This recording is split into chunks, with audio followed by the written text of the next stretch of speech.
Russia's Su-75, or Checkmate stealth fighter, was supposed to be the country's answer to America's F-35, a truly next-generation jet that would rank among the very best in the world.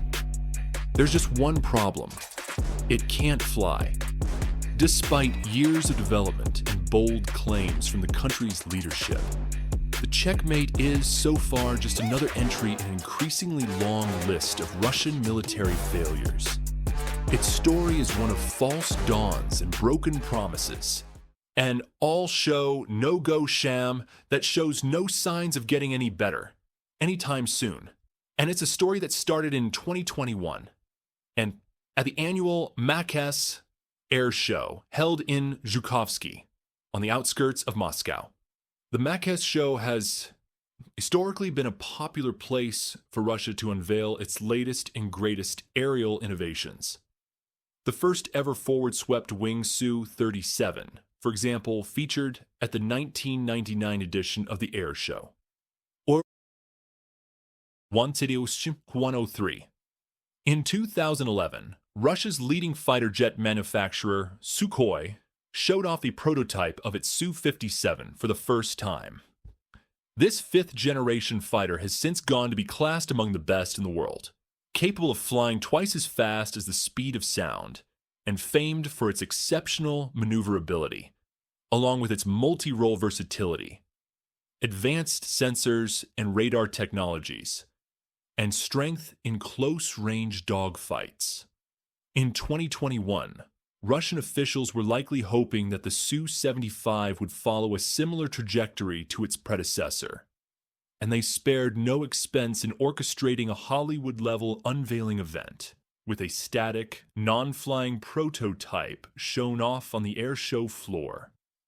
Around $30 million was reported to have been spent on the initial marketing campaign, which involved everything from dramatic teasers, bold claims, sharply edited promotional videos, and even a fragrance inspired by the aircraft, reportedly involving original samples of fifth-generation fighter cockpit metal alloys, glass, and leather, combined with bright notes of juniper, patchouli, and oak moss. Russian President Vladimir Putin was in attendance at the unveiling, with the Checkmate's makers optimistically announcing that it would make its first flight by 2023, with serial production and deliveries set to commence in 2026. As for the jet itself, the Su-75 sounded like a potentially excellent addition to Russia's aerial arsenal at the time of its unveiling. Designed to be a more compact and affordable follow-up to the Su-57, Sukhoi officials announced that the Checkmate would be powered by a single engine, believed to be a variant of the Saturn AL-51F1, afterburning turbofan engine, which is also set to feature in the upgraded Su-57 variant, the Su-57M. This engine should, in theory, allow the Su-75 to reach peak speeds of around 1.8 to 2 times the speed of sound, while boasting an operational range of 1,800 miles and a maximum payload of 16,300 pounds. As a stealth fighter, the Su-75 has also been devised to be almost undetectable on enemy radar screens.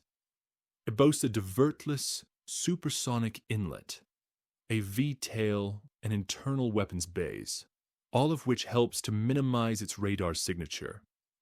The U-shape inlet, in particular, should give the Su-75 a smaller radar cross-section compared to its predecessor, the Su-57. Based on the aircraft's design, experts also estimated that it should be able to fly and engage enemy aircraft at high altitudes of at least 40,000 feet. Sukhoi boasted about the jet's artificial intelligence, features, innovative technologies, powerful autocannon, and ability to store up to 5 missiles at a time in its internal weapons bays. And officials suggested that the initial design could be modified over time, with the possibility of an unpiloted version or a 2-seater variant being released at some stage in the future. 4. 24 officials also highlighted the fact that the Su-75 featured just one engine, marking a major contrast with many of Russia's other jets, which have, historically, had two-engine designs, going all the way back to the 1980s. Many experts had argued that the country's commitment to two-engine fighters had put it at a serious disadvantage in terms of exports to foreign nations, as many countries preferred to invest in single-engine aircraft, which are almost always cheaper. The Su-75, therefore, appeared to address a long-standing problem with Russian aircraft, and Kremlin officials expressed excitement and optimism about the aircraft's potency and potential. Former Deputy Prime Minister of Russia, Yuri Borisov, for example, shared his hope that the Su-75 could be sold to various nations around the world, including India, Vietnam, and various African countries, announcing his expectation that sizable orders would soon be rolling in. Industries and former Trade Minister Denis Manturov, meanwhile, claimed that the checkmate would provide serious competition to America's F-35 Lightning II and other world-leading fighters, saying, "Oh, we must join other nations that sell such aircraft." Even Putin was swept up in the hype, with the president stating, "What we saw in Tchaikovsky today demonstrates that the Russian aviation has a big potential for development, and our aircraft-making industries continue to create new competitive aircraft designs." On paper, it was easy to understand why there was so much optimism around this project, with experts identifying three big benefits. It had the potential to deliver. First, if the project proved successful, the checkmate could help Russia regain some of the standing it had lost in the global fighter market, reestablishing it as one of the premier players in world-class jet development. Secondly, it was also supposed to provide a big boon in terms of military exports, with African and Asian nations, in particular, reportedly lining up to invest in the jet. 633.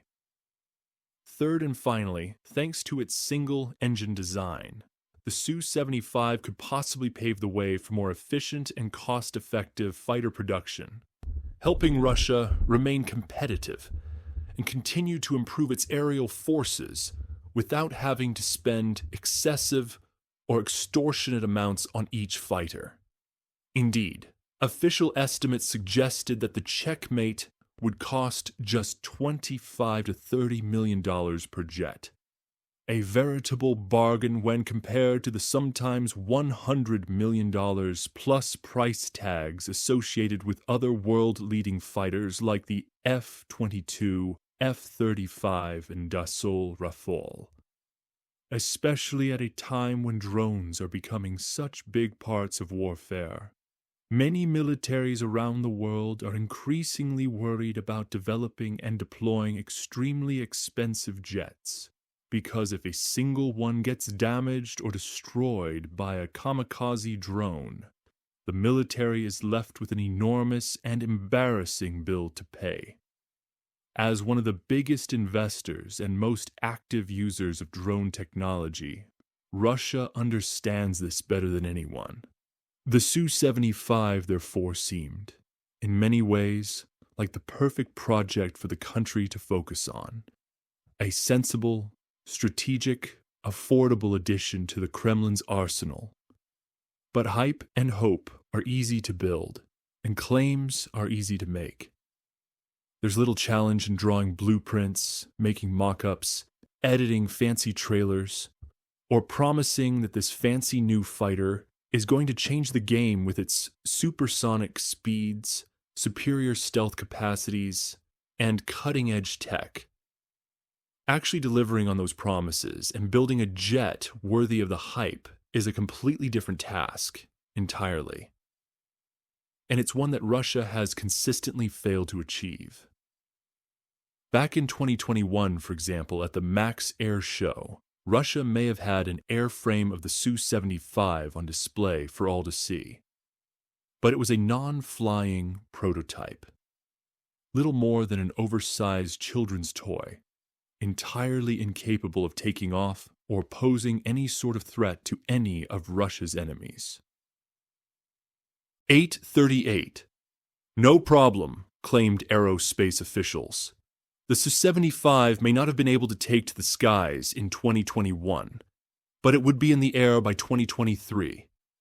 That was according to Yuri Slusar, former CEO of the United Aircraft Corporation, who told reporters, "The aircraft will fly in 2023. This is a prototype, not just a mock-up, not just a demonstrator. It will take to the air." It didn't. Years passed, and while some design changes have been made to the Su-75 during that time, it still hasn't left the ground. Its maiden flight was pushed back from 2023 to 2024, then 2025, and test pilot Sergei Bogdan even recently called on divine intervention to help the checkmate take off for the first time in 2026, stating, "I think it's early 2026. The plane is already in the workshop, undergoing final modifications, and there are already specific timelines. So God willing, it should happen fairly soon." 943. In the meantime, Russia continues to show off non-flying models at annual air shows.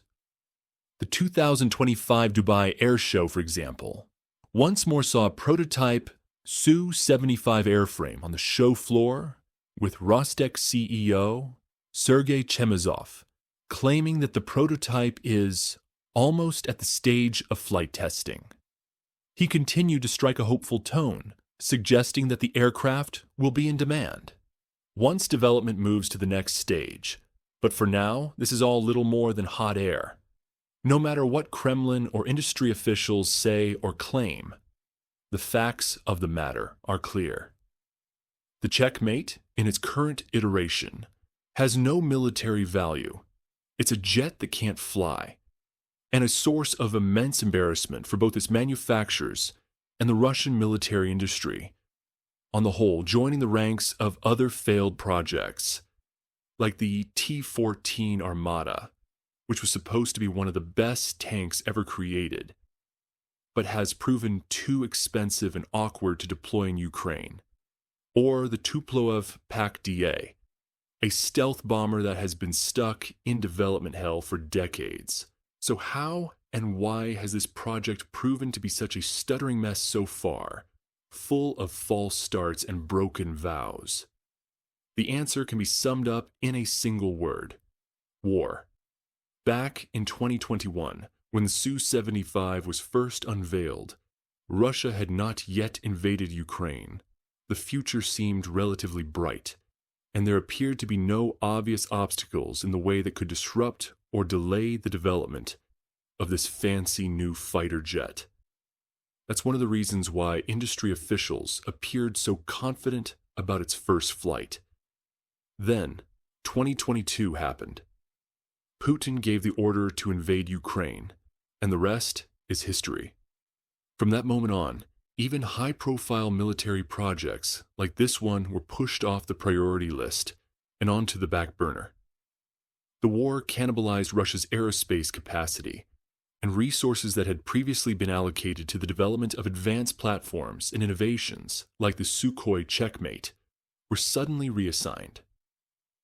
The country was far more concerned with keeping its existing operational aircraft in the skies, including older Soviet-era jets and bombers, than worrying about dedicating time, money, and resources to making new ones. Even the factories that might once have been used to make next-generation aircraft. Components were suddenly tasked with fixing up damaged planes from decades gone by or devising new upgrades and add-ons to make them more effective in attacks on Ukraine. 1225.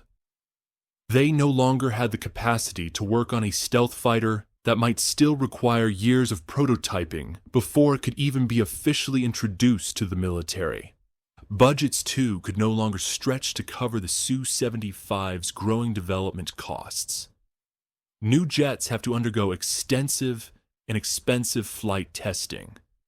And the Kremlin understandably preferred to funnel its funds towards other, more urgent matters like making drones, glide bombs, and missiles, paying personnel salaries, and so on. These issues have only got worse as time has gone by. International sanctions have effectively made it almost impossible for Russia to either acquire or produce the core components. It needs to proceed with its next-gen fighter jet development, such as precision machining equipment and semiconductors, vital elements for the advanced avionics that a system like the Su-75 would surely need. Those sanctions are only going to get stricter and more intense as time goes by, making both imports and exports more challenging for the Kremlin to manage, while also dealing even more destructive blows to the Russian economy, which is already on its knees due to exorbitant wartime spending. The jet's manufacturers also haven't helped matters. According to reports, UAC has tasked designers with working on both manned and unmanned versions of the Su-75 at the same time. That effectively doubles their workload, and making an unmanned combat aircraft is incredibly difficult. No such aircraft has even been used in real combat conditions yet, so the teams that are working on the Checkmate have almost been given an impossible workload, not only having to build a new jet from scratch with incredibly tight budgetary and resource constraints, but also having to design a world-first autonomous flight system too. It would have made much more sense to focus on getting a manned version of the Su-75 finished, and in the air first of all, before then moving on to start work on an unmanned variant. But, as history has shown, Russia rarely does things the sensible way. Now, it's paying the price. And while officials continue to say that the first flight is merely months away and other countries can't wait to splash their cash on batches of checkmates for their own aerial forces, there's little evidence to back that up. For the time being, there are no official export orders for the Su-75, and understandably so. No country would want to invest tens or hundreds of millions of dollars into planes that haven't even proven capable of leaving the ground. 1501. There certainly seemed to be some interest in the early days, most notably from countries like India, Vietnam, and the United Arab Emirates. But that interest appears to have cooled over time, as those same nations have become increasingly aware of Russia's manufacturing struggles and technological gaps. The world has also been watching Russia's military performance in Ukraine, with many observers expressing a mixture of shock and disappointment at what they've seen. Back when the war began, it was widely agreed upon that, by benefit of its much larger, stronger, and more experienced military, combined with its vast stockpiles of Soviet hardware and advanced innovations, Russia would easily eliminate any and all Ukrainian opposition and stomp its way to a swift and crushing victory. As we now know, that didn't happen. Instead, Russia's forces have toiled for several years now, suffering dramatic losses on land, at sea, and in the air. Its reputation as one of the world's mightiest military superpowers has been shattered, as its supposedly world-beating tanks, aircraft, air defenses, and other assets have routinely been blunted, damaged, and destroyed by what was supposed to be a dramatically weaker opponent. Many countries, especially across Asia, once saw Russia as the perfect partner to go to for military innovations, like armored vehicles and fighter jets. But the country's repeated failures in Ukraine have turned those opinions upside down, leaving many wondering if Russian military hardware is worth investing in at all, especially given the fact that the war is still going on and shows little signs of ending. Even countries with long track records of buying and using Russian and Soviet hardware have to ask themselves, is it worth handing over huge amounts of military budget for airframes from a country